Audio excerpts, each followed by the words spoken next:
দিনাজপুরের নবাবগঞ্জে রবিবার সকালে বাংলাদেশ কিন্ডারগার্টেন অ্যাসোসিয়েশন ডেথ ২০২৪ সালের বৃত্তিপ্রাপ্ত পরীক্ষায় বৃত্তিপ্রাপ্ত ছাত্রছাত্রীদের মাঝে এককালীন বৃত্তির নগদ অর্থ ও সনদ প্রদান করা হয়েছে।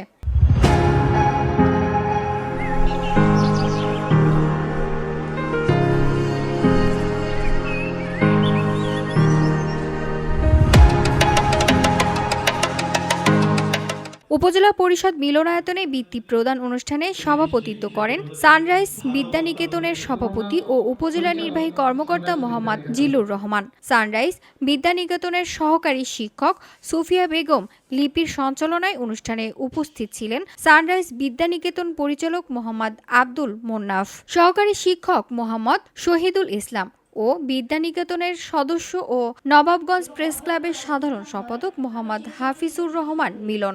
প্রতিষ্ঠানের সকল শিক্ষক শিক্ষিকা ছাত্রছাত্রী সহ অভিভাবক অনুষ্ঠানে উপস্থিত ছিলেন। বিদ্যালয়ের প্রথম থেকে পঞ্চম শ্রেণী পর্যন্ত ৩৭ জন শিক্ষার্থীকে বৃত্তির টাকা ও সনদ হাতে তুলে দেন। Bangla news desk.